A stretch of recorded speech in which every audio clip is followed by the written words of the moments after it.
300 wolves came to watch a king claim his mate. Instead, he looked into her eyes and said 2 words, "I reject this bond." She walked out humiliated. An omega, worthless. They all believed it. They were all wrong. In a kingdom ruled by blood and ancient law, the mate bond cannot be broken, only buried. And beneath the mountain, a forgotten throne of silver begins to glow for the woman the world threw away. He rejected her to keep her alive. He never told her. That was his mistake. Burning castles, howling wolves, a hidden bloodline, an Alpha King losing control of the one thing he can't command, her. She knelt to no one. Now she will make a continent kneel to her. The king who called her worthless is about to learn what he threw away. Rejecting a bond does not erase it. The moon court had never been this quiet. Hundreds of wolves filled the ancient stone arena. Their cloaks carried the crests of every pack in the northern kingdoms. Silver torches burned along the walls. Above them, the open ceiling let the full moon pour down like cold water, and in the center of it all stood Melis, alone. She could feel every eye on her, every whisper, every doubt pressing against her skin like a hand she couldn't see. Her wolf shifted somewhere deep inside her chest. Small, restless, as if it already knew what was coming. Across the arena stood the man who held her fate, Rustan, Alpha King of the northern kingdoms. The most feared wolf on the continent. Broad shoulders wrapped in dark armor, golden eyes sharp beneath the torchlight. He looked exactly like the stories said. Unyielding, powerful, impossible to challenge, and he was her mate. She knew it the moment she stepped into the court. The bond woke up inside her like a second heartbeat. She could feel it now, burning between them. A thread pulling tighter with every breath she took. Her wolf stirred again. Hopeful, mate, but Rustan didn't move toward her. He stood perfectly still, watching her, measuring her, waiting for something she couldn't name. The elders shifted along the high stone seats. Everyone in the arena could smell it now. The bond, mate bonds between wolves were rare enough to shake entire packs. When an Alpha King found his mate, it was supposed to be a celebration. A moment when kingdoms changed forever. This did not feel like a celebration. Melis swallowed. She forced courage into her voice. "My king." The words echoed softly through the court. Her heart pounded. The bond tightened in response. "You called this gathering to confirm the bond." Rustan's gaze darkened. The silence that followed felt heavier than the whole mountain, and Melis felt it. That shift in the air. That wrongness. Her wolf whined inside her chest. Something was about to break. She could feel it the way you feel a storm before the first drop of rain. Rustan's jaw tightened. For a moment his eyes moved across her face, searching, as if he was looking for something he had hoped to find, and failed. Then the Alpha King spoke. Yes, one word, cold. The wolves leaned forward, because the entire court already understood what came next. When an alpha confirms a mate bond, the ritual is simple. Claim. Mark. Unite the packs. Melis waited. Her breath caught as Rustan stepped forward. The bond surged the closer he came. Heat rushed through her veins. Instinct screamed at her, mate. Claim him, but Rustan stopped. Several feet away, too far to touch, too far to claim. Her stomach dropped. "Rustan," she whispered. The Alpha King's golden eyes hardened, and then he spoke the words that shattered the court. "I reject this bond." The silence after was absolute. For one heartbeat, no one moved, no one breathed, and Melis felt the words strike her chest like a blade going in slow. Her wolf recoiled. The bond snapped tight with pain. Disbelief flooded her mind. Reject. That word did not belong here. Not in a mate ritual. Not before the entire moon court. A murmur rippled through the wolves. Shock. Confusion. And Melis stared at him, her voice barely steady. "You reject me?" His expression stayed carved from stone, but she could smell the conflict underneath it. She could feel his wolf pressing violently against his skin. His voice, though. His voice never wavered. "You are not fit to stand beside a king," and that was worse than the rejection. The humiliation struck harder than anything. She felt every pair of eyes in the arena turn to her. An omega, small, unremarkable, unworthy of an Alpha King. Her wolf curled inward under the weight of it, but the bond still burned. It refused to disappear, and somehow that made the pain so much worse. Rustan turned slightly toward the gathered packs. "My kingdom requires strength." His voice carried easily, not sentiment. Strength, the elders said nothing. None of the wolves challenged him. Because no one in the north challenged Rustan, Melis's hands trembled at her sides. For a moment she couldn't speak, couldn't breathe. The bond pulsed again, desperate, wounded. But Rustan had already turned away. as if she meant nothing. The court doors creaked open behind her, an exit, a quiet invitation to leave with whatever dignity she had left. She could have taken it like that. She didn't. Melis forced herself to stand straighter. The humiliation burned hot in her chest, but something colder settled underneath it. Something harder. Boss. She turned toward him one last time. You may be the Alpha King. Her voice carried farther than she expected, but rejecting a bond does not erase it. Rustan did not turn around, the silence stretched between them. Then Melis walked toward the court doors. Every step felt heavier than the last. The whispers followed her like a second skin, rejected. Unworthy, Omega. Her hand reached the iron handle. The cold metal bit into her palm, and behind her, Rustan's voice broke the silence again. Quiet. Almost uncertain, Melis. For one heartbeat, hope surged painfully through the bond. She paused, but she did not turn around, because the bond between them had just done something neither of them expected. Instead of fading, it burned hotter, stronger. Something deep in her blood stirred. Ancient, responding to the rejection like a challenge thrown at its feet. The moonlight flickered silver across the floor. The elders shifted uneasily, because the scent in the arena had just changed. Not Omega anymore. Something older. Something royal. Melis opened the doors and stepped into the night. And far beneath the mountains of the northern kingdoms, an ancient throne of stone and silver began to glow. 3 nights passed. The forest still smelled like rain and wounded pride. Mist drifted between the ancient pines as Melis walked alone down the narrow hunting path that led away from the moon court. The humiliation of that night lingered in the air, like a bruise that refused to fade. The wolves had not stopped talking, rejected, unworthy, Omega. Each word followed her through the trees like a shadow she couldn't outrun. Her wolf stirred restlessly under her skin. The bond with Rustan still burned inside her chest. Stubborn, alive. Despite everything he'd said, every step felt like dragging a chain that refused to break. She stopped beside a quiet clearing. Moonlight filtered through the branches, pale silver spilling across the grass. The calm should have soothed her. It didn't. The bond pulsed again, sharp, relentless. Somewhere far away, the Alpha King was awake. She could feel him, and she hated that she could. Still haunting you? The deep voice came from the edge of the clearing. Melis turned slowly. A man stepped out of the shadows. Corwin, Rustan's oldest friend, the king's war commander.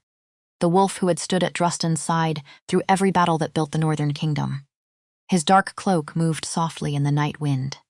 His amber eyes settled on her, and unlike the others, there was no pity in his gaze. Only something quieter. Something steadier. Melis exhaled. You followed me? Corwin's mouth curved. You walked into the forest alone. 3 nights after the Alpha King rejected you. In front of the entire court, he folded his arms. Following you seemed wise. A flicker of bitter amusement crossed her face. Concern. From the king's war commander, he stepped closer. The moonlight caught the faint scars across his knuckles. Marks earned defending a throne that wasn't his. Concern from someone who watched a king make the worst mistake of his life. The words hung between them. Her wolf stirred. Corwin smelled the bond at once. His gaze sharpened. It still hurts. Not a question. Melis looked away. The bond doesn't vanish just because pride gets in the way. The memory of the moon court flashed through her mind again. Rustan's voice. Cold. Final. Her chest tightened. Corwin watched her carefully. For a long moment, he said nothing. Then his voice lowered. You could leave the northern territories? She blinked. What? The southern packs don't answer to Rustan. His tone stayed calm. They wouldn't care about the moon court scandal. Melis shook her head slowly. And run from a story everyone already believes? The bitterness in her own voice surprised her. No, she looked up at the moon. I won't spend my life hiding from a rejection. Something changed in Corwin's eyes then. Interest. And underneath it, respect. But Corwin didn't tell her everything that night. He couldn't. Because 3 days earlier, the night before the ceremony, he had stood in Rustan's war chamber, and he had heard the king say something that still kept him awake. He thought about it now. The way Rustan had paced, the way his voice had cracked, just slightly, on her name. The court found something, Corwin. A name in the old bloodlines. If they confirm it, they will not crown her, they will kill her. So I have to be the one who pushes her away, before they decide to. Stay close to her, whatever happens after. Stay close, Corwin had agreed. He just hadn't expected the rejection to look like that. He hadn't expected to watch a woman break in front of 300 wolves and to have to do nothing. And he hadn't expected to hate his king a little for it. He looked at Melis now, standing straight in the moonlight, refusing to bend, and he understood something that Rustan, in all his fear, had missed completely. She didn't need protecting. She needed the truth, but the truth wasn't his to give. Not yet. So Corwin held it, the way you hold a stone in your pocket, heavy, always there. You think I came here by accident, Melis said. He met her eyes. No, then why are you really here? And this was the moment. He could have lied.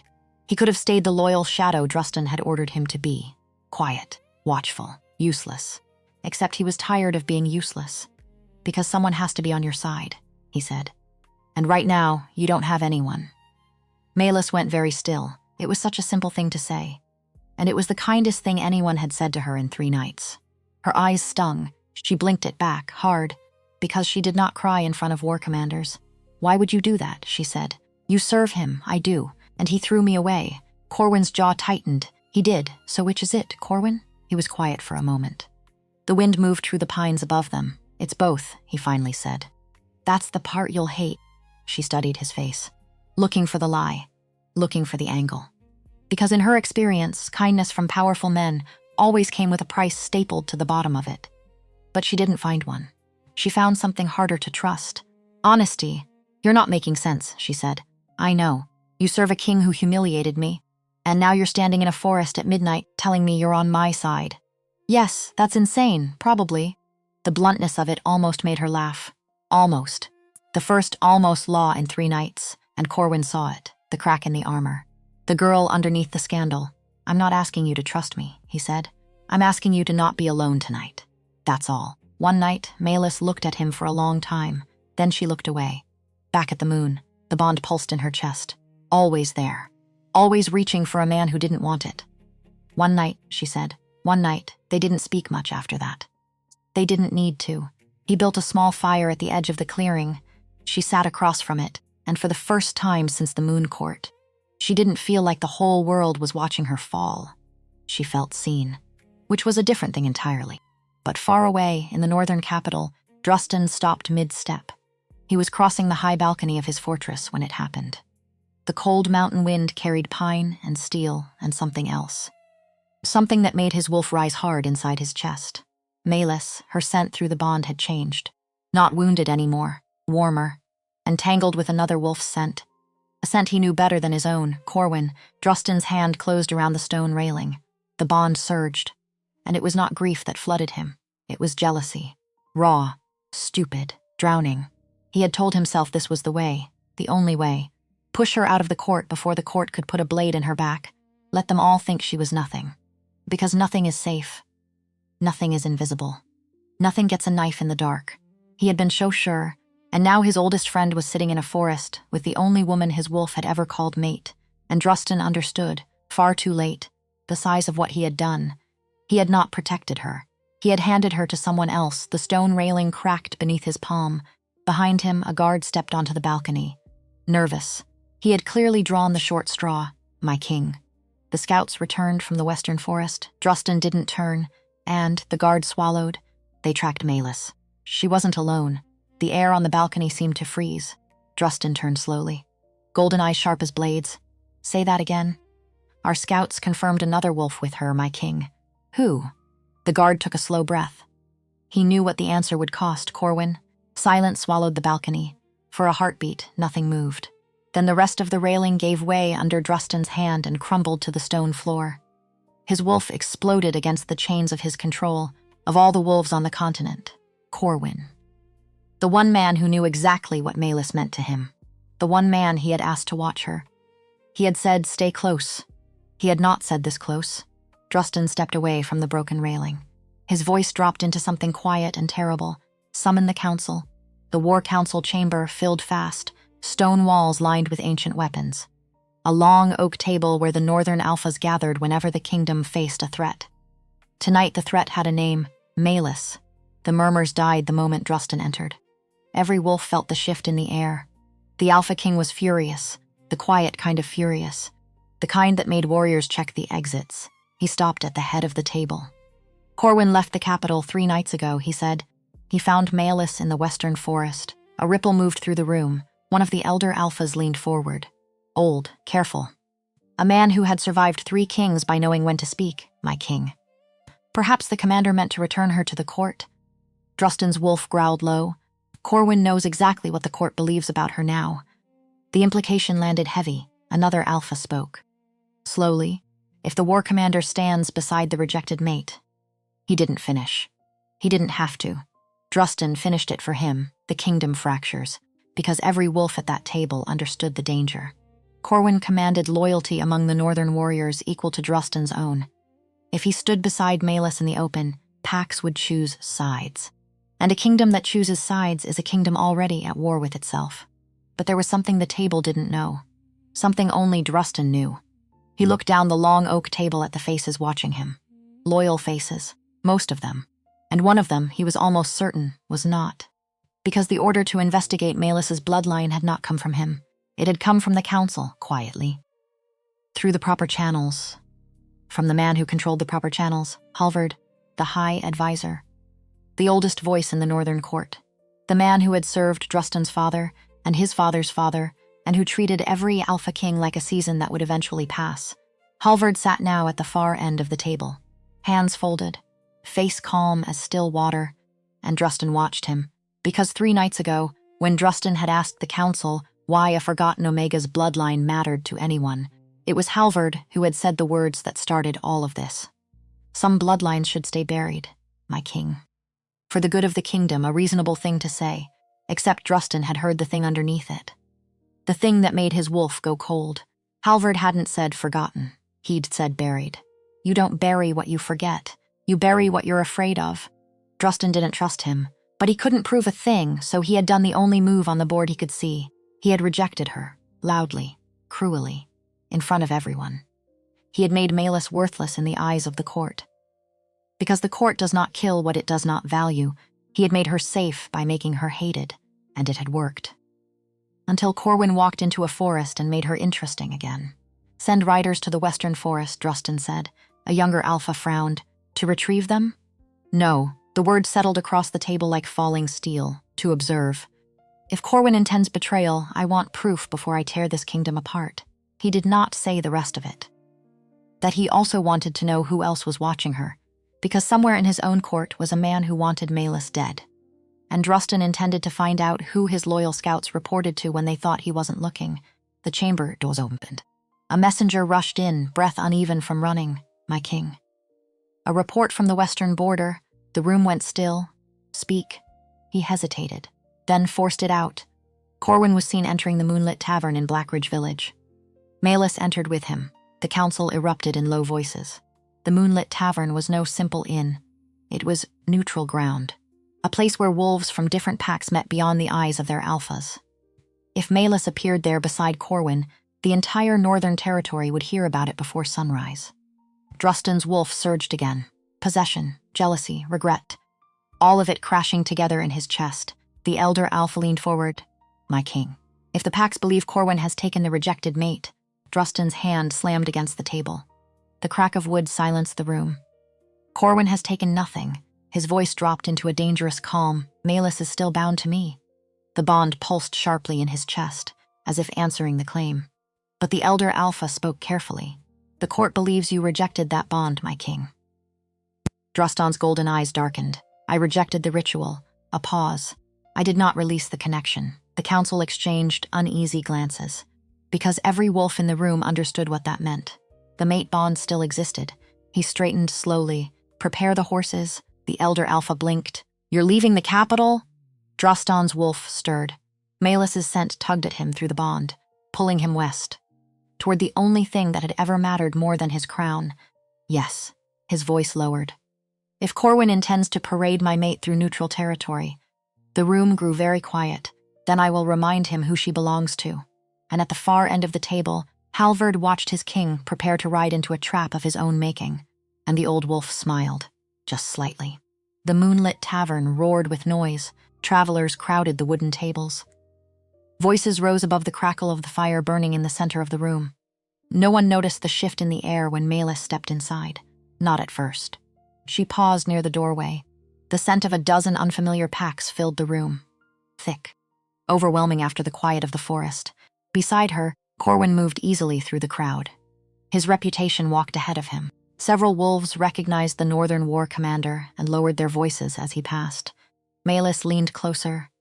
"You're attracting attention." His mouth curved. "That tends to happen." He guided her toward a corner table. The tavern owner hurried over at once. "Commander Corwin." Corwin nodded. "Food." "2 rooms." The man bowed. "Of course." Melis watched the exchange. 2 rooms. Corwin lifted an eyebrow. "You expected something else?" Heat rose to her face despite herself. "No." He leaned back in his chair. His amber eyes studied her, calm and steady. "Relax, Melis." A pause. "We're starting a political storm. Not a scandal." She looked away. The bond flared suddenly, strong, painfully alive. Her wolf stirred. Corwin noticed the shift at once. Rustan felt that. She exhaled. "I know." Outside, thunder rolled faintly across the mountains. Corwin's gaze flicked to the window. Then back to her. "You realize something else." He leaned forward. "The moment Rustan hears where we are, he'll come himself." Her heart tightened, and when the Alpha King walks through that door, the tavern suddenly felt smaller. Every wolf in this room witnesses the start of a war. And right then, at that exact moment, the wind outside shifted. A new scent reached the tavern entrance, cold, dominant, unmistakable. Corwin went still. Melis's wolf surged violently, because only one wolf in the Northern Kingdoms carried that scent. The bond detonated in her chest. The tavern door creaked open, and Rustan stepped inside. The noise died. All of it, at once. Like someone had cut the air with a blade. Conversations stopped mid-sentence. Tankards froze halfway to lips. Every wolf in the moonlit tavern recognized the scent that came in with him. Alpha King dominance rolled across the room like a storm front. Rustan closed the door behind him slowly. His golden eyes swept the crowded hall.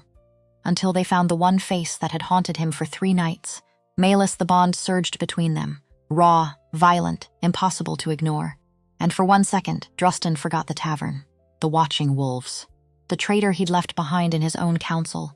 All he saw was her, standing beside Corwin. And the sight struck harder than he was ready for. Corwin's chair scraped softly across the floor as he stood. The tavern watched now. 2 of the most powerful wolves in the north, facing each other across the room. And between them, the rejected mate of the Alpha King. Rustan took a slow step forward. The crowd parted on instinct. "You left the capital," he said. Melis held his stare. "You told me to." His jaw tightened. His wolf stirred restlessly beneath his skin. She smelled it at once. Conflict, regret, possession.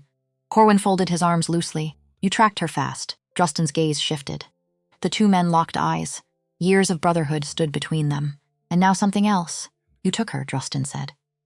Corwin's voice stayed calm. "She walked with me." The tension tightened another degree. Rustan stepped closer. Now only a few feet separated the 3 of them.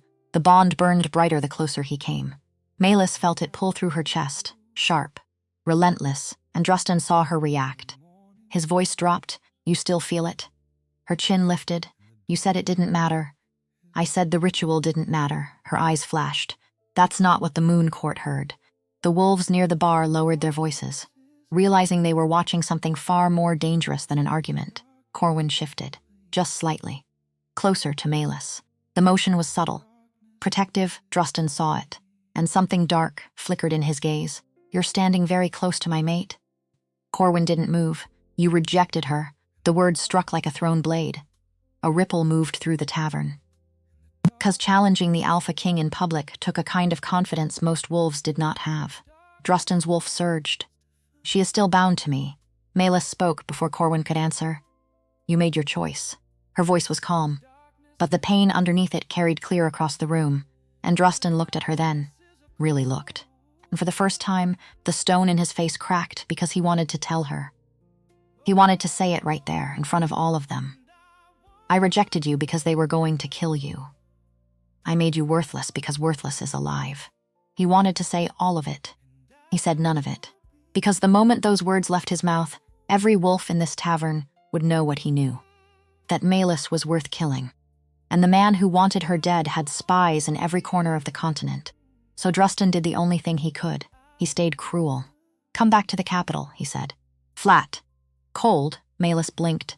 "You rejected me in front of the entire moon court, and I will address that." Her voice sharpened. Now the challenge hung between them. and he hesitated. Just for a second. Just long enough, because the answer was, I can't. Not yet. Not until I find the snake in my own house. And he couldn't say that either. The pause said more than any answer. Melis stepped back. No, the word settled. Firm. Corwin watched his king carefully now, because he saw the hesitation. He saw the thing Rustan was strangling behind his teeth, and he understood, with a sick twist in his gut, that his king was still playing a game he refused to let anyone else see. Even now. Even when it was costing him her, Rustan looked around the tavern slowly. Every wolf dropped their gaze. Then he spoke. Quiet so. This is how it begins, Melis frowned. How what begins? His eyes returned to Corwin. Betrayal?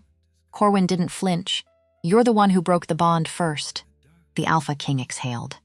His wolf settled into something dangerous and controlled, and then Rustan did something no one expected. He turned away. The motion stunned the room. Melis stared at his back. You're leaving, he paused near the tavern door. For a moment he said nothing. Then his voice carried across the silent room. No. His hand rested on the door handle. I'm declaring a hunt. The word sent a ripple through every wolf present. Melis's breath caught. Corwin's expression sharpened instant. Rustan opened the door. Cold night air rushed in. The northern kingdoms will search every forest, every border, every territory. Until Melis returns to me, he glanced over his shoulder. Golden eyes burning with something that looked like fury and felt, to him, like terror. Because he knew what he was doing. He was making her the most hunted wolf on the continent, and praying he could be the storm that hid her from the knife. If any wolf stands between me and my mate, the warning hung in the doorway like thunder. They will answer to the Alpha King. The door shut. The tavern stayed silent long after he vanished into the storm-dark forest. Melis stood very still. Corwin exhaled beside her. Well, he glanced at the door. That escalated quickly. Her wolf stirred uneasily. Corwin, he looked at her. Yes. Her voice dropped. You said this might start a war. His gaze moved to the forest where Rustan had disappeared. Yes, she swallowed. Did we just start it? Corwin was quiet for a moment. He thought about the war chamber, the cracked voice on her name, the order he'd been given and the order he'd broken. And he thought about the woman standing next to him, who had no idea that the man who threw her away had done it with his heart in his throat. She deserved to know. She would know, just not tonight. A faint, tired smile touched his mouth. Melis. He shook his head slowly. I believe the Alpha King just declared one. Outside, far beneath the mountains of the northern kingdoms, the ancient throne of stone and silver pulsed again, brighter now, as if it had been waiting a very long time, and as if, at last, it had found what it was waiting for. Dawn broke slow over the northern mountains. Cold light spilled across the forests, and riders thundered down every road leaving the capital. The command had spread through the kingdom before sunrise, carried by messengers. Carried by the howls of pack wolves racing through the valleys, the Alpha King had declared a hunt. Every pack heard the same words before the sun touched the peaks. Dined, Melis. Return her to Rustan. No wolf questioned the order. Inside the moonlit tavern, the morning felt smaller. Travelers moved carefully now, their voices low. Rumors passing table to table like a fever. Melis sat near the window, watching the mist drift over the forest road. The bond pulsed in her chest, still strong, still impossible to ignore. Her fingers tightened around the wooden table. He's moving the kingdom. Corwin didn't look surprised. He sat across from her, calm as ever, though his eyes had not left the tavern door since sunrise. Of course he is, she frowned. You expected this. He leaned back. Rustan does not lose what he considers his. The blunt truth hung between them. Melis looked away. You knew this wouldn't stay quiet, she said. She nodded slowly. I didn't expect him to hunt me across the entire kingdom. Corwin's wolf stirred beneath his skin. That's the problem. His gaze sharpened. Rustan didn't declare a hunt for revenge. He declared it for territory. Her brow furrowed. I'm not territory. His voice lowered, not intentionally, and there it was again. That thing in his voice. The thing he kept folding away, and for the first time, a small cold thought slid into her chest. He knows something. He's known it the whole time. She filed it away, quietly, the way you tuck a knife into your sleeve. The tavern door opened. Cold wind swept through, and 3 wolves stepped inside wearing a crest she didn't recognize. Dark, heavy, mountain stone. Corwin went still. Melis noticed at once. What is it? His eyes followed the newcomers.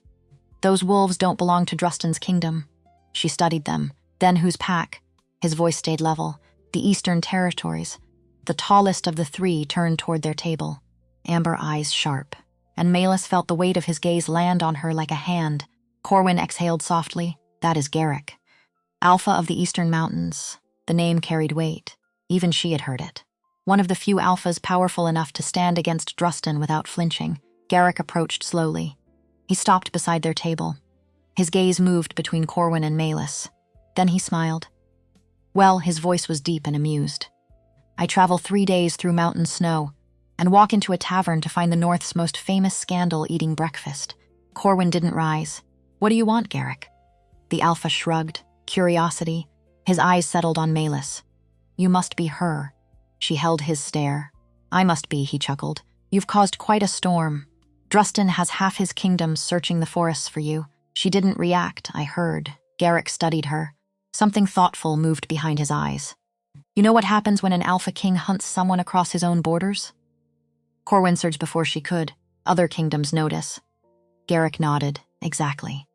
And some of us start asking very interesting questions. His gaze sharpened. Why the most powerful alpha in the North would risk a war over one rejected mate. The words landed soft. But the meaning underneath them was a blade. Corwin watched him carefully. You didn't ride here just to ask questions. Garrick shrugged. Perhaps not. His gaze lingered on Melis. There are older rumors too. A strange chill ran through her chest. What rumors? He tapped the table with one finger. Stories about a bloodline that vanished centuries ago, and Corwin's expression changed. Subtle, but unmistakable, Garrick noticed, so you've heard them too. Corwin's voice lowered. This isn't the place. Melis turned on him, slow, cold, because there it was, again. The thing he kept hiding, what bloodline? She said. Corwin didn't answer. Corwin, her voice sharpened. What bloodline? Garrick answered for him. Almost gently, the silver throne. The name hung in the air like a whisper from a grave. Melis frowned. I've never heard of it. Garrick studied her. That's interesting. Corwin stood slowly. We're leaving, but before they reached the door, a distant howl cut through the morning air. Long, commanding, pack wolves. Corwin's eyes narrowed. That didn't take long. Melis's heart sank. Rustan's hunt had arrived. Outside, riders appeared along the forest road. Northern wolves, dozens of them. The first dismounted, removed his hood, and Melis recognized him at once. One of Rustan's personal guards, the man stepped forward, raised his voice so the whole tavern could hear. By order of Alpha King Rustan, every wolf froze. Melis is to return to the capital. Immediately, silence. She didn't run to the door. She didn't bow her head. She stood very still in the center of the tavern, and she felt that cold, ancient warmth begin to stir again in her chest. She turned to Corwin. Slow. You're going to tell me, she said. Everything. Today, he met her eyes, and for the first time in 3 days, Corwin looked tired. Not here, he said quietly. But yes, I owe you that. The capital woke before the king returned to it. In the war chamber, Halvard sat alone at the long oak table. Hands folded, face calm as still water. A single candle burned beside him, and he watched the flame the way patient men watch everything. Without blinking, a messenger entered. Knelt, my lord. The king rides for the western forest. The girl was seen at the moonlit tavern. The eastern Alpha Garrick has found her too. Halvard did not look up from the candle. Good, he said. The messenger hesitated, my lord. The old advisor finally lifted his gaze, and in the candlelight his eyes were very, very cold. 3 kings I have served, Halvard said. Rustan's father, his father's father, and now this one. Strong, stubborn, blind. He stood slowly. Old bones. Old patience, and in all that time I kept this kingdom from one thing above all. Others he walked to the window. A queen. The messenger said nothing. Smart boy. The silver throne does not crown kings, Halvard said softly. It crowns her line, and when it wakes, every alpha I have managed for 50 years stops kneeling to a man and starts kneeling to a girl with no army, no name, no idea what she is. He turned from the window. I will not allow it. Then what do we do? My lord, Halvard smiled. Thin, patient, nothing yet. Rustan thinks he's hiding her. Let him. Let him gather every hungry alpha on the continent around the one wolf he's trying to protect. Let him build the trap for me. He blew out the candle. And when they are all in one place, fighting over her, we will make sure the girl does not survive the celebration. The dark swallowed the room, and the messenger left without another word, because some men you do not question. You simply pray you are useful to. They rode east, away from the hunt. Into the high country, Corwin knew a place. An old way station carved into the mountain, forgotten by everyone except the wolves who'd built it. By nightfall they reached it. Stone walls, a cold hearth, a door that still held. He lit a fire. She sat across from it, same as the first night. Except nothing was the same. Talk, she said. Corwin stared into the flames a long moment. The night before the ceremony, he said. Rustan called me into his war chamber. Her chest tightened, and he'd found something. A name. Buried in the old bloodlines of the Moon Court records. Corwin's jaw worked. Your name, Melis. Your line, my line, you're not an Omega. He looked at her. You never were. The court hid what you are. Generations ago. They buried it so deep even your own family forgot. She felt the room tilt. Just slightly. Buried what? Corwin held her eyes, the first queen. The one who united the original packs. Before there were kings at all. You're her blood. The last of it. The fire cracked, and Melis sat very still.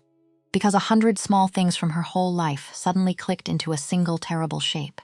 The way the elders never looked at her. The way her mother flinched whenever the old stories were told. The way she'd always felt wrong in a court of kings. Like a word in the wrong language. That's why he rejected me, she whispered. Corwin nodded slowly. The court found the records. Rustan knew that the moment they confirmed your line, they'd kill you. So he made you worthless. In front of everyone. Because the court doesn't kill what it doesn't want.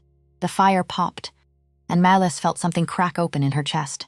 Something she'd held clenched for 3 nights. Because for 3 nights, she had carried one truth, like a stone. He thinks I'm nothing. She had built her whole spine around it.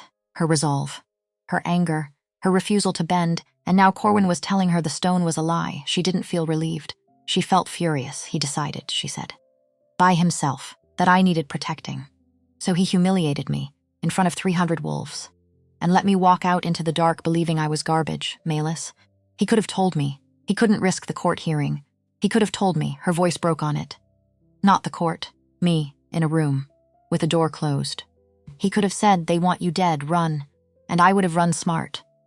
Instead of running broken, Corwin had no answer for that. Because she was right, and he had known she was right since the moment it happened. He had stood in that arena and watched a king choose his own fear over her dignity. He had called it strategy. He had called it protection. It was neither. It was a man who loved someone and didn't trust her enough to fight beside her. You knew? Melis said quietly. This whole time. In the forest, at the tavern. You knew, yes, and you didn't tell me. He ordered me not to. She laughed. Small, bitter, so you're loyal to him. I'm loyal to you. The words came out harder than he meant. He stopped. Surprised by his own voice. That's the part I'm still figuring out. The fire burned between them. And something shifted in the cold stone room. Melis looked at him for a long time. Don't, she said softly. Don't what? Don't make this complicated. I have one impossible man tearing my life apart. I don't need 2. Corwin gave a tired, crooked smile. Fair, but neither of them moved. And far away, through a bond that refused to die, Rustan felt his mate's heart settle next to another wolf's warmth. And his own heart turned to ash. He found the way station at dawn, not by tracking, by the bond. It pulled him through the high country like a hook in his chest. And when he came over the ridge and saw the smoke rising from the old stone chimney, his wolf nearly tore free. He didn't knock. He opened the door. Melis was already on her feet, because she'd felt him coming for the last mile. The bond screaming up her spine like a struck bell. Corwin rose too, slower, putting himself just slightly between them. Rustan saw it. Of course he saw it. Step aside, he said. Corwin didn't. She knows, Corwin said. I told her. The words hit Rustan like a fist. His gaze snapped to Melis. And whatever cold royal mask he'd ridden up the mountain wearing. It cracked, Melis. You rejected me to save me, she said. Flat, quiet, lethal. He stopped. Yes, he said. You humiliated me in front of the whole court to keep me alive, yes, and you decided. Alone, that this was kinder than the truth. His jaw tightened. There were spies. If I'd told you, you could have whispered it. Her voice rose. One night, one room. They want you dead. Trust no one. Run. 11 words, Rustan. That's all it would have taken. 11 words and I'd have understood everything. He had no answer. Because she'd done the same math Corwin had done. And gotten the same number. Instead, she said, you let me believe I was nothing. For 3 nights, I walked through the world believing the only man my wolf ever called. Mate looked at me and saw garbage. Do you understand what that does to a person? His voice came low, wrecked, I felt every second of it. Through the bond. I felt you break, Melis. And I couldn't. Don't, she stepped back. Don't tell me it hurt you. The fire cracked in the silence, and Rustan stood there, the most feared wolf on the continent, and he had absolutely no idea how to fix the only thing that mattered, so he did the thing he was good at. The wrong thing. You have to come back to the capital, he said. It's the only place I can keep you safe. The hunt was never about taking you. It was about being the storm that hides you. I make myself the danger so nobody else gets close enough to kill me, she finished. Yes. Corwin explained your brilliant plan. It's working, it's a cage, it's alive, it's a cage, Rustan. She was shaking now. You keep building me beautiful cages and calling them love. The moon court was a cage, the hunt is a cage, the capital is a cage. And in every single one, the door locks from your side, he flinched. Because that landed. That landed in the place nothing ever reached, and before he could find anything to say, the bond between them did something neither of them expected. It flared, white hot, both of them at once, and under Melis's feet the old stone floor of the way station began, very faintly, to glow. Silver, Corwin stepped back. Melis, she looked down. The light spread from where she stood. Thin veins of silver running through the ancient stone. Like the mountain itself was waking up to look at her. What is this? She breathed. And Rustan, staring at the glow, finally understood the size of what he was standing in front of. Not a rejected Omega, not a scandal, a queen, whose blood was answering the oldest stone in the world. The glow faded slowly. The room went dark again. We need to leave, Corwin said quietly. Garrick saw the throne respond once. He won't be the last Alpha to come looking. A howl cut through the dawn. Then another, from the opposite ridge, then a third. Different packs, different territories. Closing in, Rustan's head came up. His wolf surged. They're already here, he said. They didn't make it off the mountain quietly. By the time they reached the lower valley, the road was thick with wolves. Not Rustan's hunt. Not anymore. Crests from a dozen territories. All of them drawn by the same impossible rumor running across the continent like fire across dry grass. The Silver Throne has woken. And it answers to a girl, the moonlit tavern. When they reached it again, was no longer an inn. It was a war camp. Fires burned along the forest edge, and the moment Melis stepped back through the tavern doors, every conversation in the room stopped. Because they all felt it now. The thing in her blood, she wasn't the scandal anymore. She was the prize. A massive wolf stood near the broken hearth, shoulders that nearly filled the doorway he'd come through, a scar across one cheek. Cold eyes that found her instantly. Corwin's voice dropped. Bran, Iron Ridge, a war alpha. Known for one thing. Taking territory whenever weakness showed itself among rival kings. Bran stepped forward, and he smiled the way a wolf smiles at a wounded thing. Smaller than I expected, he said. She lifted her chin, and you're ruder than I hoped. A few wolves near the bar choked back nervous laughter. Bran's grin widened. Good, then his eyes shifted to Rustan, Alpha King. You've gathered quite a crowd. Rustan's voice was ice. Leave, Bran ignored it. He looked back at Melis. Tell me something. Did the great Rustan really reject you? In front of the whole moon court? The bond pulsed. Melis felt Rustan tense behind her. Yes, she said. Bran's eyes gleamed. Then the bond is open. Which means the rest of us are free to compete. Any alpha who bonds the queen controls the Silver Throne. You're the most valuable thing on the continent. She is not a thing, Rustan growled.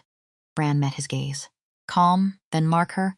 The words landed like a thrown blade. Silence swallowed the room. Because everyone knew the truth. Rustan had never marked her. The bond remained incomplete. Rustan looked at her. Something conflicted flashed in his eyes. Not like this, he said quietly. Bran laughed. Then I accept the challenge. And he stepped toward Melis. Corwin moved between them before anyone else could blink. Try it, Corwin said. Bran lunged first. But Corwin was faster. His hand closed around Bran's collar before the larger alpha reached Melis and slammed him hard against the wooden pillar. Wood cracked. The whole room erupted with snarls. Bran recovered instantly, shoved Corwin back. His wolf surged to the surface. Corwin didn't shift. He simply stepped forward again. Calm, controlled, terrifyingly precise. Sit down, Corwin said quietly. Bran laughed. You think you can order me? Corwin's eyes darkened. That wasn't a request. Bran attacked again. The two collided in the center of the room. Chairs scattered. Bran struck first. Corwin blocked it. A second strike came faster. Aimed at his throat, Corwin twisted, caught the arm, turned the momentum against him, and slammed Bran into the floor hard enough to shake the room. The tavern froze. Bran was known for breaking warriors twice his size, and Corwin stood over him like a quiet executioner. Bran pushed up slowly, blood at the corner of his mouth, and he smiled. "Now I remember. Why kings keep you close?" Corwin didn't react. "Stay down." Bran lunged one more time. Corwin moved once. One clean motion, and Bran crashed through a table and landed flat on his back. The room went silent. Not because the fight was violent, because it ended so fast. Melis stared at him. "You did that easily." He glanced at her. He attacked twice. A pause. I was being polite, and something in the room had shifted, because Bran understood now. He hadn't lost to a man defending his king. He'd lost to a man defending her. Rustan understood it most of all. For the first time in his life, the Alpha King looked at Corwin and felt something cold. Not gratitude, fear, because a loyal man fights for your orders. A man in love fights for her. Melis stepped forward. "Stop." Every wolf turned. Her voice steadied. "I'm not a throne." She looked at Bran. "I'm not a prize." She turned to Rustan. "And I am not something you claim only when somebody else reaches for me." The words cut deeper than any blade. Rustan went very still, and at that exact moment, the warmth in her chest surged again. Hotter. The tavern lights flickered silver. Several wolves stepped back on instinct. Garrick, watching from the corner, smiled slowly. "There it is again." Corwin looked at him. "There's what?" Garrick's gaze fixed on Melis, the throne. Listening to her, Melis grabbed the edge of the table. Breathing hard. "What is happening to me?" Rustan moved instantly. His hand caught her arm, Melis, and the moment he touched her, the light exploded. A wave of silver burst across the entire tavern floor. Every wolf staggered. Not violent, ancient, dominant. Rolling through them like a tide that had waited 1,000 years to come in. Outside, the wolves began to howl. All of them. At once, Corwin stared Melis. I didn't do that," she breathed. Garrick's voice was very quiet now. "No."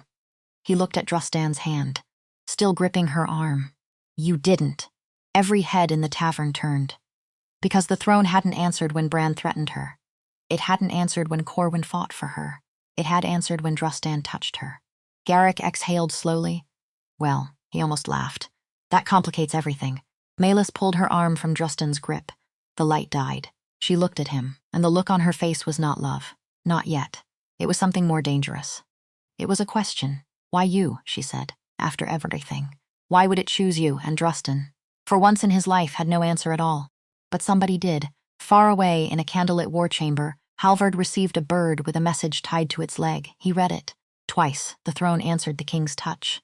"They are all gathered at Blackridge. Every rival alpha, the girl, the commander, the king." He set the message in the candle flame and watched it curl to ash.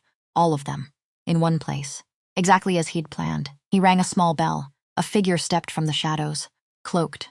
Quiet. A blade for hire from the southern wastes, where wolves had no king and no loyalty but coin. "Blackridge," Halvard said. "The moonlit tavern. There will be a celebration soon, a claiming, a great deal of noise." He folded his hands. "See that the girl does not live to be crowned." The figure nodded once, and vanished into the dark. Back at the tavern, the night did not sleep. By midnight, the valley had become something no wolf had seen in centuries. An assembly of alphas. Fires burning across the hills. Inside, Melis stood near the open doorway. The silver throne pulsed in her chest now. No longer wild, just present. Like a heartbeat she had only recently learned to hear, Garrick pushed off the wall. "There's something you should understand," he said. "None of us can take the throne from you. It doesn't transfer. It doesn't get stolen. It chooses. Then why is everyone here? Because whoever stands beside you changes the balance of the entire continent. The throne is yours. But the wolf at your side rules through it." Melis felt sick, "So I'm a door, and all of you just want the key." Garrick was quiet a moment. "That's the cruelest way to say it." "But yes," and from across the room, Rustan spoke. "Not all of us." He stepped forward. "I rejected you before I knew what you were, before any throne woke. There was no crown in that, Melis. There was only you." His voice dropped. "I'm the only one who wanted you before any of it, when you were nothing to all of them, when you were everything to me, and that landed somewhere she wasn't ready for. Because it was the one thing she'd needed to hear 3 nights ago." She looked away. Her eyes stung. "Don't," she whispered. "Not in front of all of them." But before she could answer, the tavern door slammed open. A wolf staggered in, one of Garrick's eastern scouts. Blood down the side of his face, riders, Southern wastes, no crest, no pack. They came in with the crowd. He didn't finish. Because the first scream came from outside, the valley erupted. Steel, snarls, the wet sound of wolves dying in the dark. The cloaked figures Halvard had sent had been waiting for exactly this. A crowd, a celebration, chaos to do their work inside of. Get her out, Rustan roared. Now, but the tavern was already a battlefield. The hired blades moving through the panic with terrible purpose, not fighting the alphas, cutting past them. Toward one target, the girl by the door, Melis saw the first one come for her. Cloak, silver blade, eyes with nothing in them. Corwin hit the assassin from the side like a falling mountain. A second cloaked figure stepped over them, toward Melis. Rustan caught that one by the throat and threw him through a wall. But there were more. There were always more. None of them touch you, Rustan said, putting his back to hers. And for one strange moment, in the middle of the killing, she understood something. He had not lied. Every cruel word, every terrible choice. He had made them all reaching toward this exact moment. The moment someone finally came to put a blade in her, and he stood in front of it. Like breathing, and every alpha in that valley understood, fast, that this was not a challenge for the throne. This was an execution. Somebody wanted the queen dead before she could ever be crowned. Corwin reached her through the chaos. Bleeding, this is organized. Paid blades, southern coin. Someone who knew we'd all be in one place, and Melis felt the whole thing click into place. Cold and clean, someone who put us in one place, she said. Corwin froze. Because they'd both gotten the same name, the Hunt. The thing Rustan built to protect her. Someone had turned his shield into a net. Halvard, Melis breathed. And the moment she said it, the throne in her chest went cold. Not warm, not gentle, cold the way justice is cold, and the silver light poured out of her in a single hard wave that swept across the entire valley. Every blade for hire dropped to their knees. Pinned by something older than fear, the fighting stopped. Because the queen had finally fully woken up. And she was furious. The nearest assassin's mouth opened against his will. The high advisor, he choked. Halvard. Northern court. The valley erupted in murmurs. Rustan went very still, because he had known, suspected, and said nothing. He turned to her. Wrecked, Melis, I suspected him from the start. I should have told you, about all of it.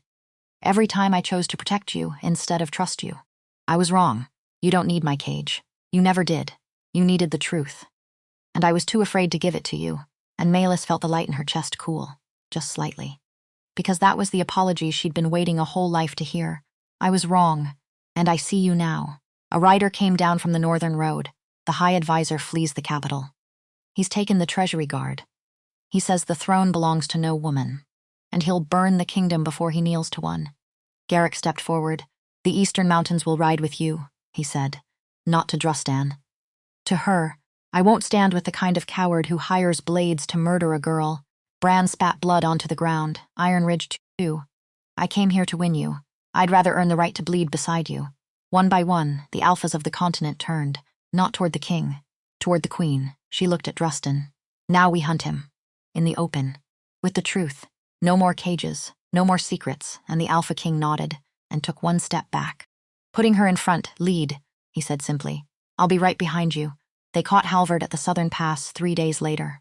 His borrowed army broke before the battle even started, because soldiers do not die for a man who hires assassins to murder a bride. Melis walked to him through the parting wolves. You are a mistake, he told her. For 50 years I kept this kingdom whole, and you would undo it all because an old throne glowed for you. You buried my family's name because you were afraid of what it meant, she said quietly. You called it order. It was just fear in a long robe. You will not kill me. You haven't the stomach. Melis looked at him a long moment. No, I won't kill you. You'll live. In the deepest cell beneath the moon court. And every single day, you'll know that the woman you tried to bury outlived you, outlasted you, and built the very thing you spent your whole life trying to prevent. The old advisor's mouth opened.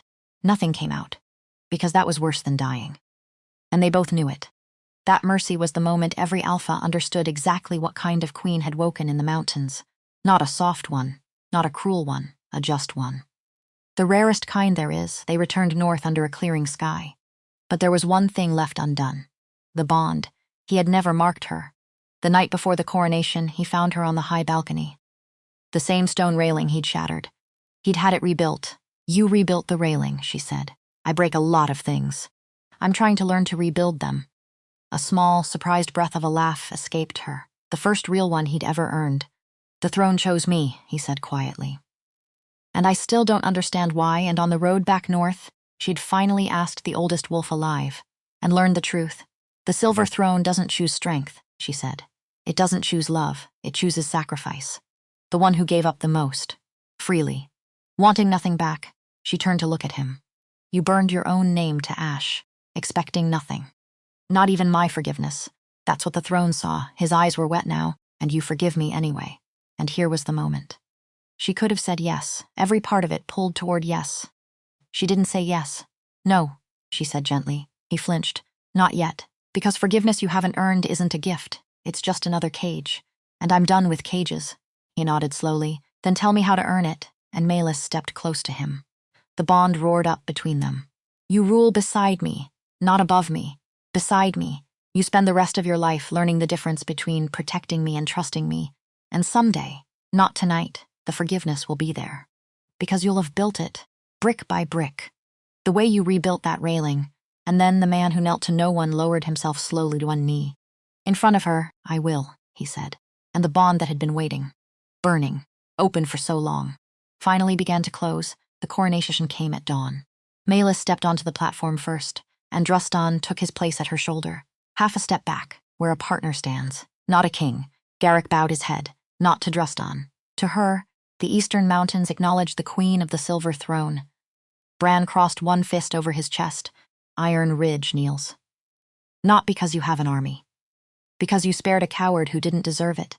And at the edge of the platform, Corwin stepped forward and dropped to one knee. "My queen," and there was no bitterness in it, only peace. "I swore my loyalty to Rustan. Today I swear it to you. Someone has to keep you both honest." Melis looked out across them all. The wolves who'd hunted her. The wolves who'd fought for her. The whole continent now bending its head to a girl they'd once called worthless.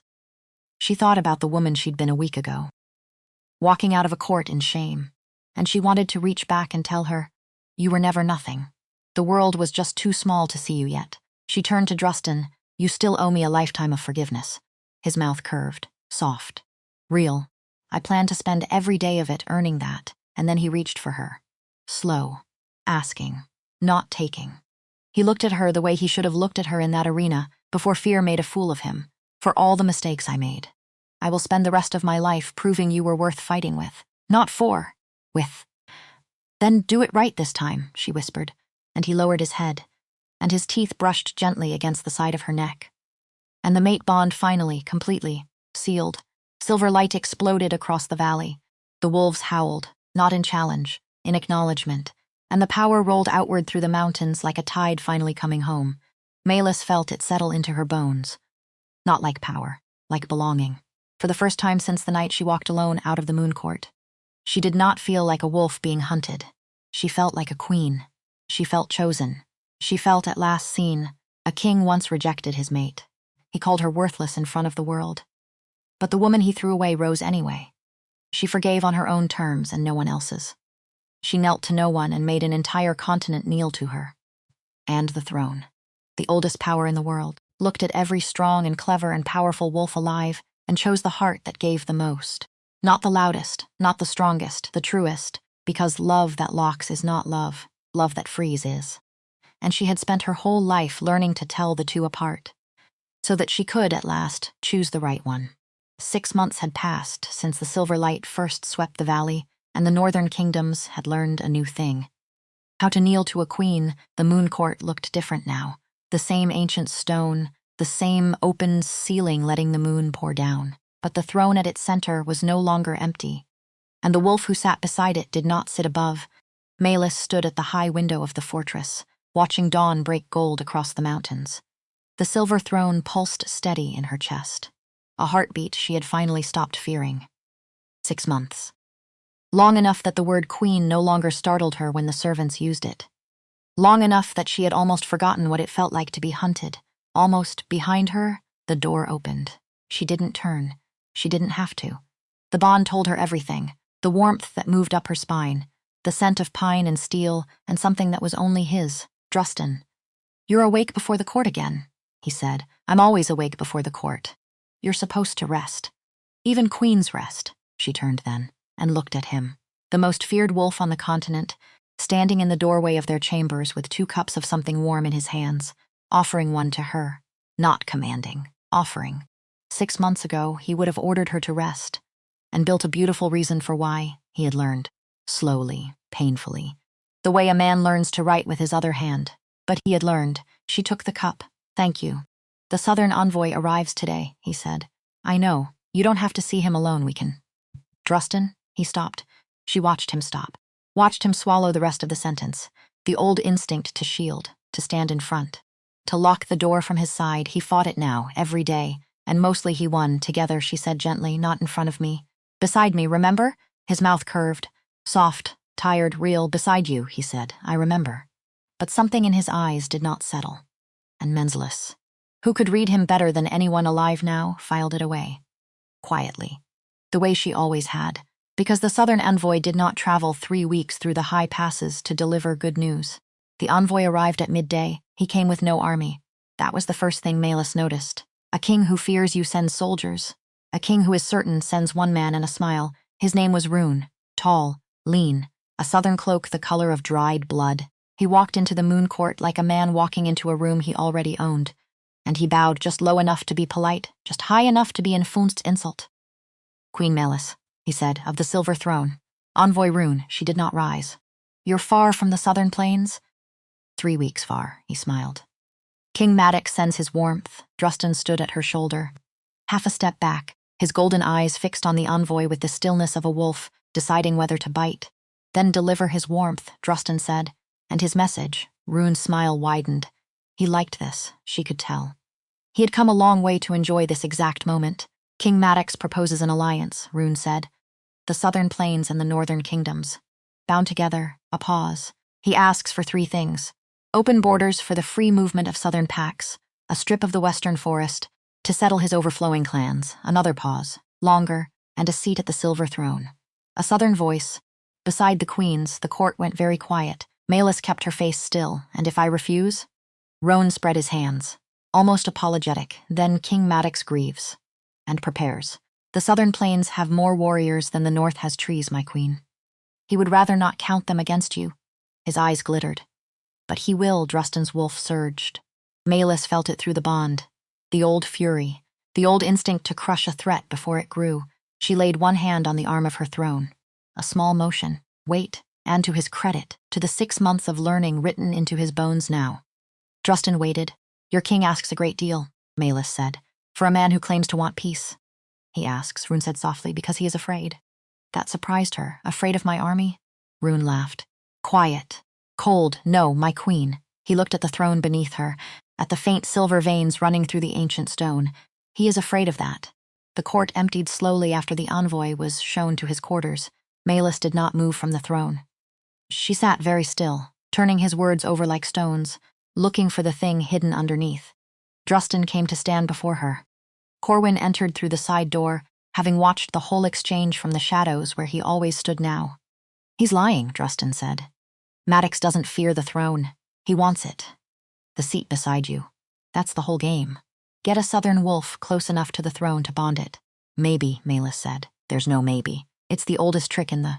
He said afraid. Melis cut in. Not greedy. Afraid, she looked up. A greedy man hides his greed.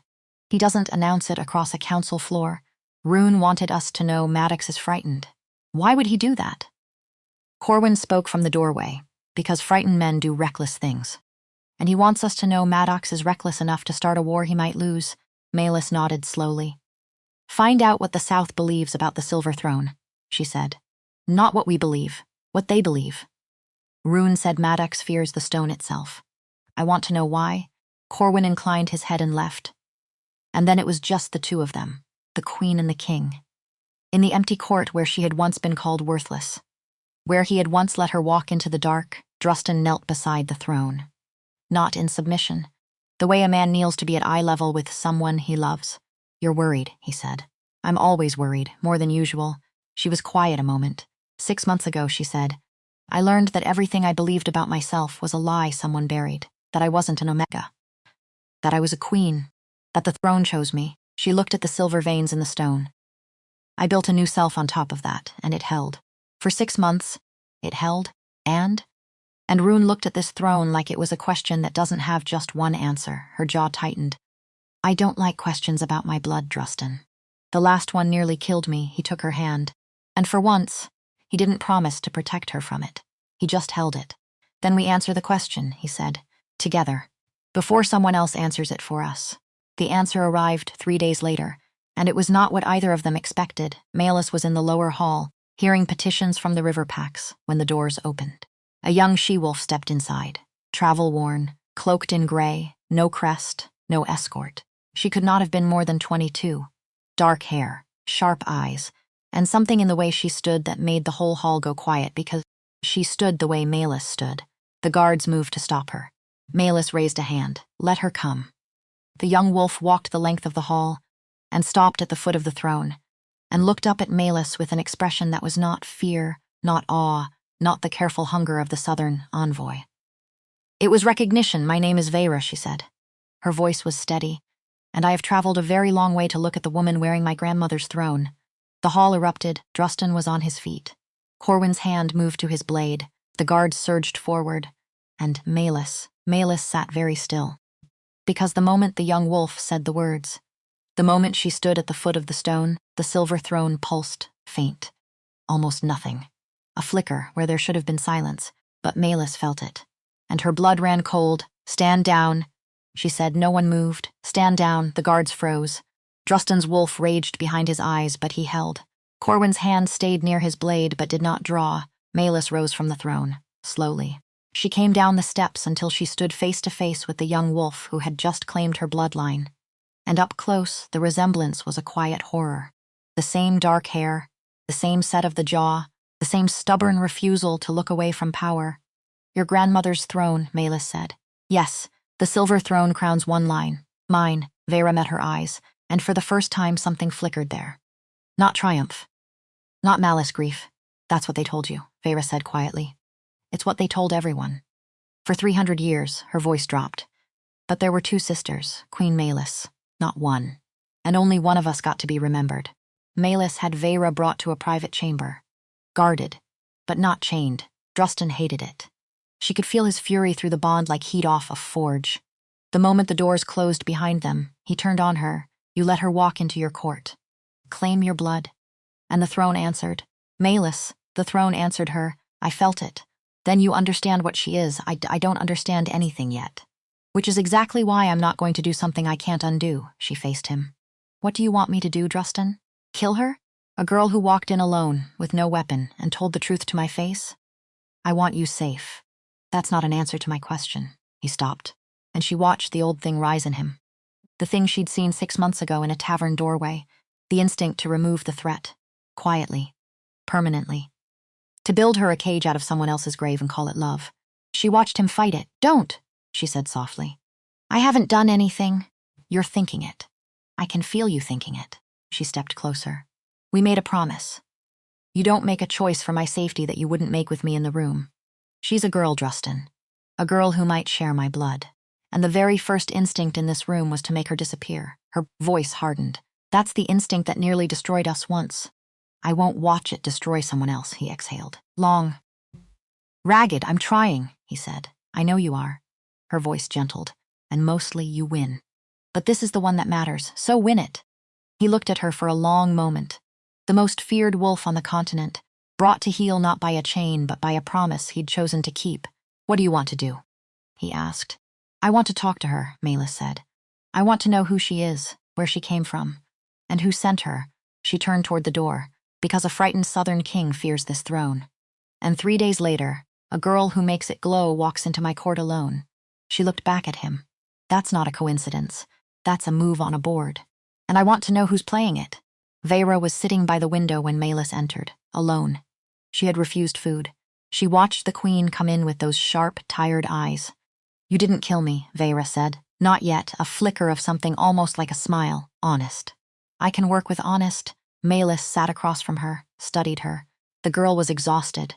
Not the exhaustion of a long road, the deeper kind. The kind that comes from carrying something heavy for a very long time, alone. Tell me about the 2 sisters. Melis said. Vera was quiet a moment. Gathering it, the first queen, she said. The one who united the packs. She had 2 daughters, twins, and when she died, the throne had to choose between them. Her jaw tightened. It couldn't, or it wouldn't. The stories don't agree, but the throne would not choose one over the other, so the court chose for it, Melis said slowly. The court chose the elder, crowned her, and the younger, Veyra's voice caught. The younger was declared a pretender. Her name struck from the records, her line scattered into the wilds. They told the kingdom there had only ever been one daughter, and after 300 years, everyone believed it. She looked up, including, I'd guess, you. Melis felt the floor of her certainty shift. Just slightly. The way it had shifted 6 months ago in a cold stone way station. You're saying I'm the elder line. I'm saying we don't know which is which anymore. The records were burned. The truth was buried. Veyra's eyes were steady. All I know is what my mother told me. And her mother told her that we were queens once. And someone decided we weren't allowed to be. The 2 women sat in silence, and Melis understood with a cold clarity that she was looking at a mirror. A girl told she was nothing. A girl carrying a buried name. A girl who had walked, alone, into a court of wolves to demand the world look at her. She had been that girl. 6 months ago, who sent you, Veyra? Melis asked quietly, and the girl flinched. No one sent me, Veyra said. Too fast. You're a bad liar. For someone so honest, Veyra looked away, out the window, at the mountain she'd crossed to get here. And when she spoke again, her voice was smaller. I came on my own. That part is true. I've wanted to see this throne my whole life, a breath, but I didn't come empty. Someone gave me a reason to come now, this season. This month, Melis went very still. Who? A king, Veyra whispered. From the south, the bond flared in Melis's chest. Rune, Maddox. 3 days before the girl arrived. The pieces slid together with a sound like a lock turning. Maddox, Melis said. Veyra nodded miserably. He found me, a year ago. In the southern wilds where my line scattered, he knew what I was. He knew before I did, and he made me a promise. Her hands twisted in her lap. He said he could restore my line, put my name back in the records, give my blood the throne it was owed. Her voice cracked. I've spent my whole life being no one, Queen Melis. Do you understand what that offer does to a person? Melis understood. Better than the girl could possibly know, and in exchange, Melis said quietly, he asked you to do something. Veyra closed her eyes. He asked me to come north, to stand near the throne. To wake it, she swallowed, and then, when the moment was right, her voice dropped to almost nothing. To break it, from the inside. He said 2 bloodlines touching the same throne would crack it, shatter the power, leave it open. She opened her eyes, and they were wet. He said once it was broken, no queen could hold it, and the south would be safe from it forever. The chamber was silent, and Melis felt the whole shape of it now. Maddox did not fear her army. He feared the silver throne, and he had found the one weapon in the world that could destroy it. Not a sword, not an assassin in the dark, a girl. A lonely, buried, hopeful girl, the same kind of girl Melis had been. Aimed at the throne like an arrow. You're telling me this, Melis said slowly. Why? Veyra wiped her eyes, angry at herself for the tears. Because I crossed 3 weeks of mountains to break your throne, she said. And then I got here, and I saw you. And she stopped, started again. You're what they tried to make me believe I could be, and I can't do it. I won't be the thing that buries another queen. Her chin lifted. The same stubborn line Melis knew from her own mirror. I'd rather have no name at all than earn it that way. Melis sat with that for a long time. The girl had just handed her everything. The plot, the plan, the name of the king behind it. She had walked into the lion's den and laid down her only weapon. It would have been so easy to use it against her. Maddox had counted on cruelty. He had built his entire plan on the assumption that a queen, faced with a rival bloodline, would do exactly what kings had always done. Bury her, erase her. The way the elder line had buried the younger 300 years ago. He had assumed Melis would be like every ruler who came before. He had assumed wrong. Veyra, Melis said. Look at me, the girl looked.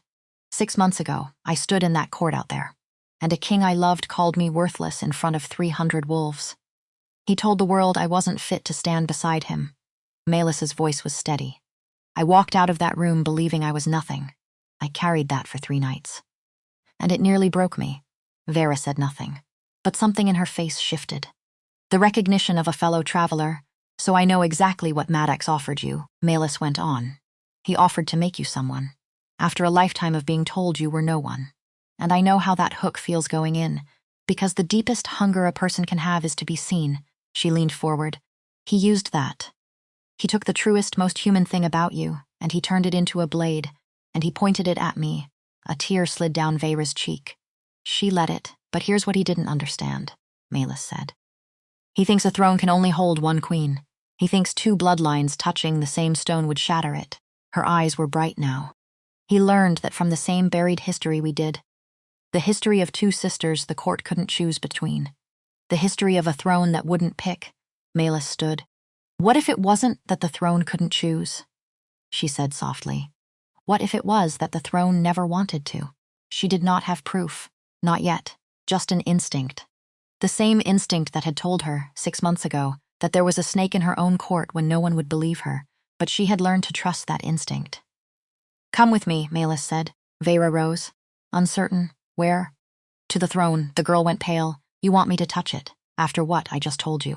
After I told you Maddox sent me to break it? Yes, why would you trust me? Melis looked at her. This frightened, honest, hunted girl who had chosen the truth over the only thing she'd ever wanted. Because you told me the truth when a lie would have served you better, Melis said. That's the rarest thing in the world, Veyra. I'm not going to punish you for it. I'm going to find out what it means. They walked the long corridor toward the moon court together, and the wolves they passed stopped and stared. Two women, the same dark hair, the same set jaw, the same way of moving through a room like they belonged at the center of it. Rustan met them at the doors. His eyes flicked from Melis to Veyra and back. The question burning in them. I'm going to do something, Melis told him. And you're not going to like it, and I need you to trust me anyway. She watched the war move across his face, the instinct to stop her, to shield, to lock the door, and she watched him choose her instead. What do you need? He said. And that single question, after 6 months of learning, was the most beautiful thing he had ever said to her. Open the doors, she said. He opened the doors. The moon court was empty in the evening light, the torches unlit. Only the moon, pouring down through the open ceiling, washing the ancient stone in cold silver. The throne waited at the center. As it had waited 300 years, Melis walked to it, and laid her hand against the stone, and the silver veins woke, the way they always woke for her now, warm, familiar. Hers, then she turned to Veyra, standing frozen at the edge of the court. Come here, Melis said. Veyra didn't move, if Maddox is right. The girl whispered, I'll shatter it. I'll destroy the one thing that finally chose you. I can't. Maddox built his whole plan on a lie someone told 300 years ago, Melis said. A lie that said this throne can only love one of us. I've spent my whole life being told what I'm allowed to be. So have... She held out her free hand. Let's find out the truth together. The way no one ever let us before. For a long moment, Veyra did not move, then she crossed the court, slowly, like a woman walking toward the edge of a cliff, and she stood beside Melis, and she looked at the throne that had haunted both their bloodlines for 3 centuries. On 3? Melis said. On 3, Veyra breathed, and together, 2 women whom history had tried to set against each other. 2 queens the world had told there could only be one, reached out, and laid their hands on the silver throne. The light did not shatter, it roared. Silver poured up through the stone, through both their hands. Brighter than Melis had ever seen it, brighter than the night of her coronation. It flooded the court, climbed the walls, spilled out through the open ceiling into the night sky, where every wolf for 100 miles would see it and wonder. Not a throne breaking, a throne finally whole. Veyra was crying openly now, and laughing. Both at once. It didn't break, she gasped. Melis. It didn't break. No, Melis said, and her own eyes were wet. It was never going to. 2 sisters, 300 years ago. The throne didn't refuse to choose because it was weak. She watched the light blaze between their joined hands. It refused because it was never meant to be held by one. It was always meant to be shared, and far to the south, in a fortress of red stone, a king named Maddox watched a silver light bloom on the northern horizon, a light that was supposed to be the death of the silver throne, and he understood, with cold dread, that he had not broken anything. He had made it stronger. The silver light faded slowly from the moon court, but the thing it left behind did not fade at all. Melis and Veyra stood with their hands still on the throne, both of them breathing hard. Both of them changed. The stone hummed beneath their palms, warm, settled, as if it had been holding its breath for 300 years and had finally been allowed to let it go. Rustan stood at the doors, He had not moved. He had watched the whole thing. The blaze of light, the two women, the throne answering them both at once, and on his face was an expression Melis had never seen there before. "Owie, it chose her too," he said quietly. "No," Melis said. She lifted her hand from the stone. "It chose us. Both, together. That's the part Maddox never understood. That's the part the old court never understood either." Vera pulled her hand back like the stone had burned her. She stared at it. "My whole life," she whispered. "They told me my blood was a mistake. A pretender's line, something to be ashamed of." Her voice shook, and it was a queen's blood the whole time. "It was," Melis said. "It always was." The girl looked up, and the grief in her face was breaking apart into something else. Something Melis recognized. The terrible, fragile, dangerous ruse that grows in a person who has been told their whole life they are nothing, the moment they discover it was a lie. "Hope, what happens to me now?" Vera asked. And before Melis could answer, the doors at the far end of the court opened. Corwin entered, fast, his face grim. "My queen, you need to see this." He held up a strip of parchment. "It came by Southern Bird, to the envoy's quarters. We intercepted it." Melis crossed the court and took it. "Read it once." Then again, it was short. 6 words. "Is it done?" "Reply by dawn, Maddox." Waiting to hear that his weapon had struck. Waiting to hear that the silver throne was broken. Melis looked at the light still glowing faintly in the stone behind her, and a slow, cold idea began to form. "Corwin," she said. "How long until dawn?" The envoy Rune was summoned at midnight. He came expecting many things. A negotiation, a threat, perhaps even his arrest. He did not expect to find the queen waiting alone in a small, warm room, with 2 cups of southern wine poured, and a chair pulled out for him. "Sit, envoy," Melis said. He sat, slowly, watching her the way you watch a fire that has done something unexpected. "Your king sent a bird," Melis said. Asking if it's done, Rune's face did not change. But something behind his eyes flickered. "I don't know what you mean, my queen. You do. You know exactly what I mean," the girl. "Vera, the buried bloodline Maddox dug up and aimed at my throne." Melis turned her cup slowly. "He promised her a name. He promised her she'd matter. And he sent her 3 weeks through the mountains to break the one thing that finally chose her." She looked up. "It's an evil thing, Rune. To take the deepest hope in a person and turn it into a knife." Rune said nothing. But he had gone very still. "Here's what I don't understand," Melis went on. "You're a clever man. You came into my court and told me Maddox was afraid. You wanted me to know. Why would a loyal envoy hand me his king's weakness?" The silence stretched. And then Rune did something Melis had not predicted. He set down his cup, and his shoulders dropped. And for the first time, the polished mask cracked, and underneath it was a tired man who had carried something heavy a very long way. "Because I knew the girl," he said quietly. "Vera. I was the one who found her, a year ago, in the southern wilds. On Maddox's orders, he stared at the table. I watched him work on her, month after month. I watched him take a lonely girl who'd never had anything and feed her the one thing she'd starved for. I watched him build a weapon out of a wound." His jaw tightened, and I told myself it was duty. For a year, I told myself that, and now? Rune looked up. "Now I'm 3 weeks from home, in a court I expected to be cruel. And the cruel queen, everyone warned me about, just spent her evening saving the girl my king tried to destroy." A bitter laugh. "I told you Maddox was afraid because I wanted you to win. Queen Melis. I just didn't have the courage to say it plainly." Melis studied him, looking for the lie. The way she always did. The way her hard life had taught her. She didn't find one. She found a man who had finally run out of room to hide from himself. "Then help me win," she said. Rune's eyes narrowed. "How?" "Maddox is waiting for word that his weapon struck true. That the throne is broken." She slid the parchment across the table. "So we tell him it did." Rune went very still. "You want me to send a false report. I want you to tell your king exactly what he wants to hear. The throne is cracked. The queen is weak. The bloodlines have shattered each other, just as he planned." Her voice was steady.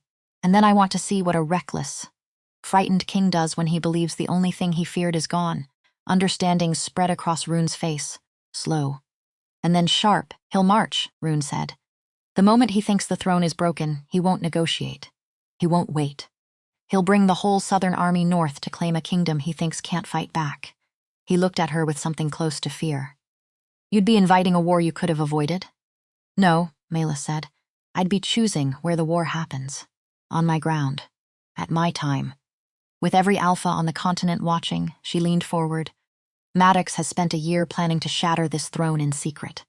I'm going to make him bring his army into the open and break it against a throne that's stronger than it's ever been, where everyone can see what kind of king tries to murder a kingdom with a lonely girl's hope. Roan was quiet for a long moment. Then he reached for the parchment. And a pen, for the record, he said, I think you are the most dangerous person I have ever met. For the record, Melis said, so does Maddox. He just doesn't know why yet. The false report flew south at dawn, and then there was nothing to do but wait. And Melis spent the next days the way a queen prepares for a war she has chosen.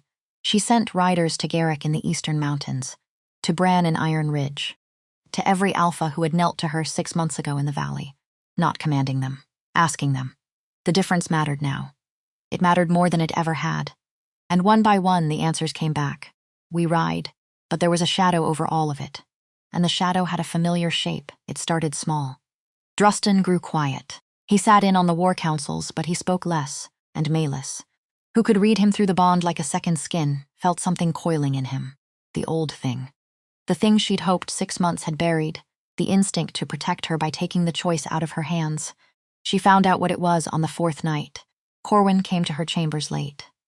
His face was carved from stone. And Melis knew, the moment she saw him, that he had come to tell her something that would cost him to say. Tell me, she said. Corwin hesitated, the loyalty in him at war with itself, the way it had been 6 months ago in a moonlit forest. Rustan, he said finally. He met with 2 of the Eastern Scouts tonight, privately. He thinks no one knows his jaw worked. He's making arrangements. For Veyra, he wants her moved, tonight. To a holding fortress in the high passes, far from the throne. Far from the war. Melis went cold. Moved, she said.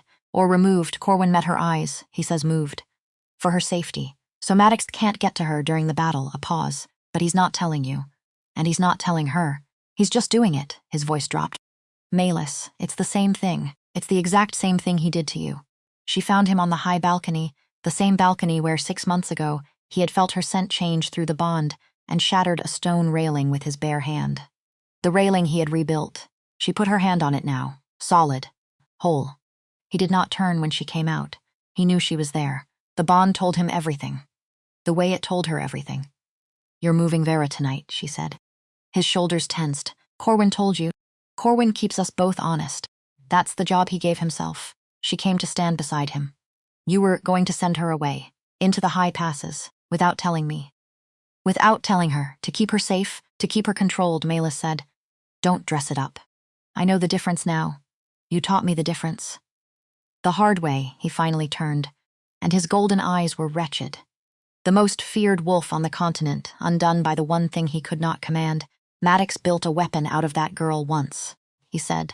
A weapon aimed at you, at your throne, at everything we built. And now there's a war coming, and she's going to be standing right in the middle of it. His voice cracked. If anything happens to her, the throne is the one that suffers. You suffer. I felt what it cost you 6 months ago, to nearly die. I will not feel that again. I won't, Melis. I would rather you hate me, and there it was. Laid bare, the whole wound of him. He would rather she hate him than risk losing her. It was the same logic that had made him reject her in front of 300 wolves. The same fear wearing the same beautiful disguise Rustan, she said. And her voice was not angry. It was sad, which was worse. Do you hear yourself? You're standing on the exact balcony where you broke the railing the night you handed me to Corwin trying to protect me. And you're about to do it again. To her. To a girl who's already been used by one man who thought he knew what was best for her. He flinched. This is different. It's never different. That's the lie the fear always tells you. This time it's different. This time the cage is necessary. She took his face in her hands.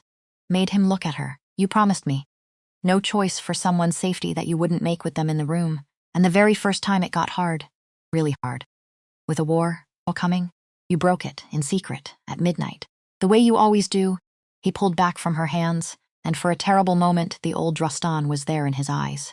The king who did not bend, who could not be told. You don't understand the stakes, he said.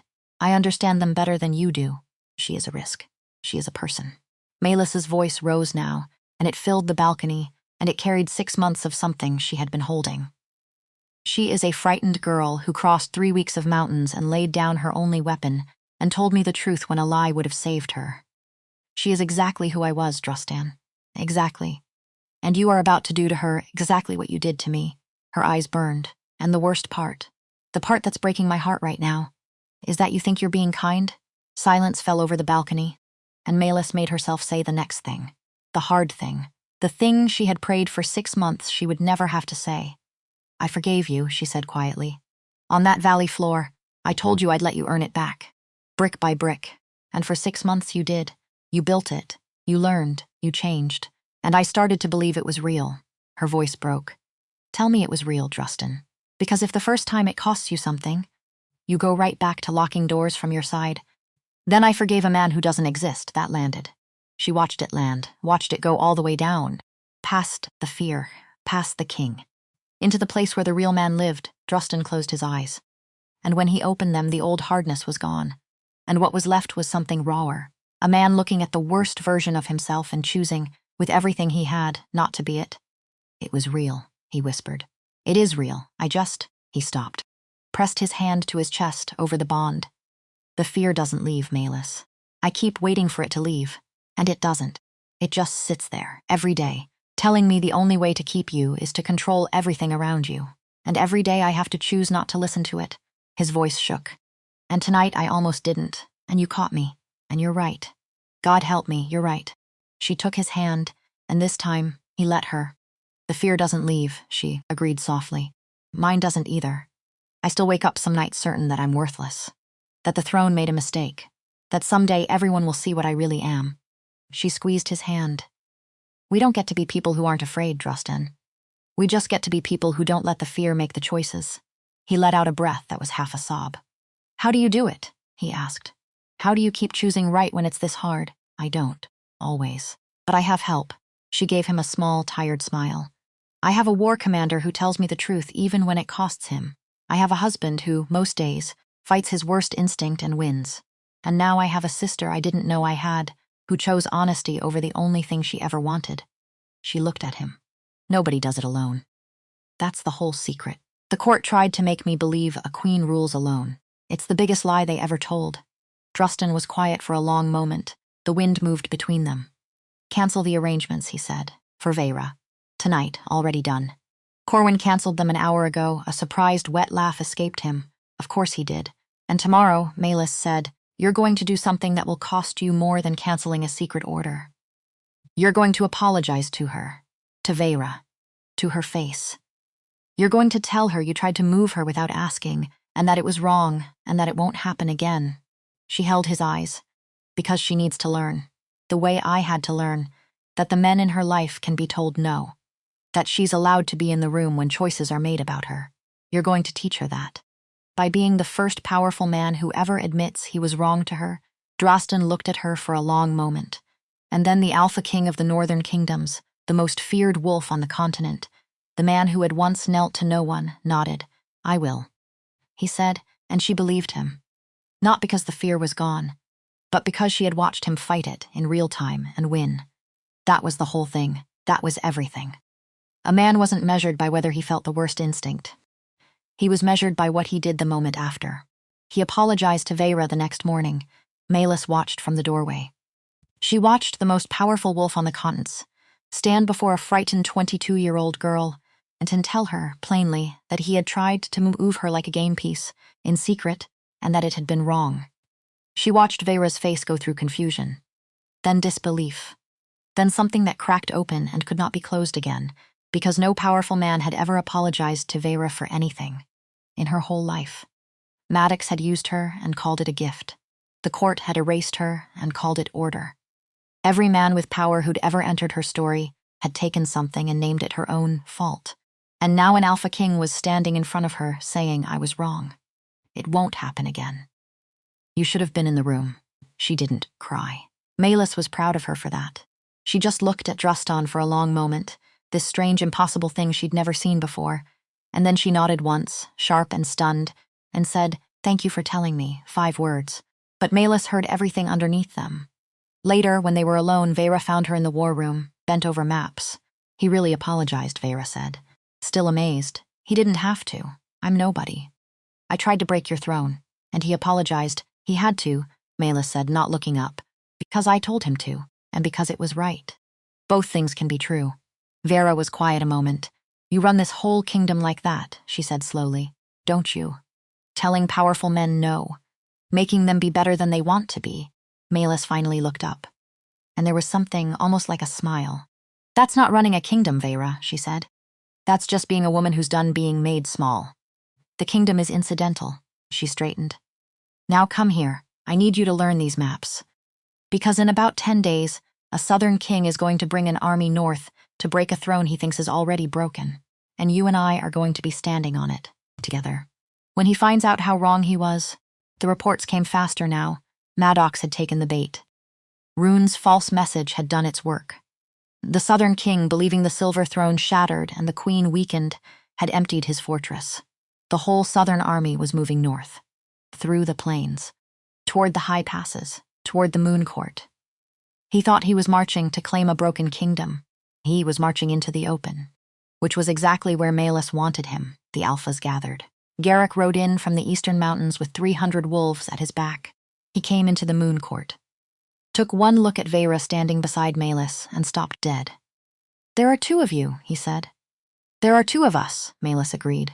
Garrick's sharp eyes moved between them.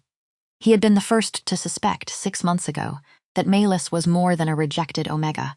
He had named the silver throne when no one else would.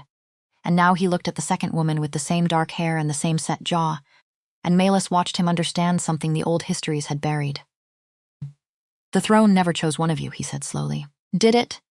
No, Melis said. It never did. We just made it touch the stone together, and it didn't break. It blazed. Garrick was quiet a moment. Then he did something he had never done in 6 months of alliance. He bowed. Not to Melis. To both of them. The eastern mountains acknowledged the queens of the silver throne. He said, queens. Plural, and Melis saw the word land on Vera like sunlight, on someone who had lived their whole life in a cellar. Bran arrived a day later. The Iron Ridge War Alpha took the news of 2 queens with characteristic grace. More queens, more wolves' kneels, more chaos, he said cheerfully. I love it. When do we fight? Soon, Melis said. Maddox is forged out. Bran grinned through his scars. Then let's make sure the South remembers why they were afraid in the first place. The night before the Southern army reached the passes, Melis stood with Vera on the high wall of the moon court. Below them, the valley was full of fires. Every pack on the continent that had once knelt to one queen had answered the call of 2. The eastern mountains, Iron Ridge, the river packs, the northern warriors, even Rune, who had chosen in the end to stand on the wall beside them rather than ride home to a king he no longer believed in.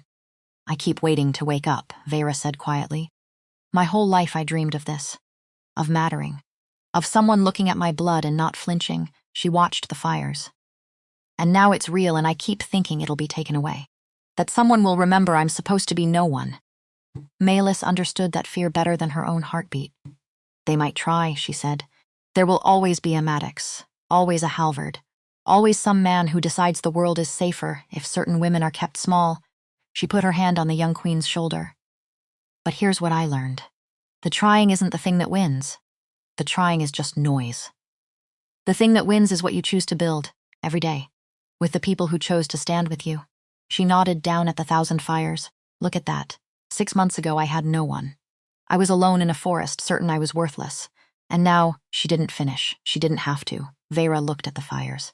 At the kingdom that had assembled itself around 2 buried bloodlines and 1 refusal to be made small. 2 sisters, Vera said softly. 300 years ago, the court set us against each other. They told a lie that lasted 3 centuries. She turned to Melis, and we just undid it, in one night.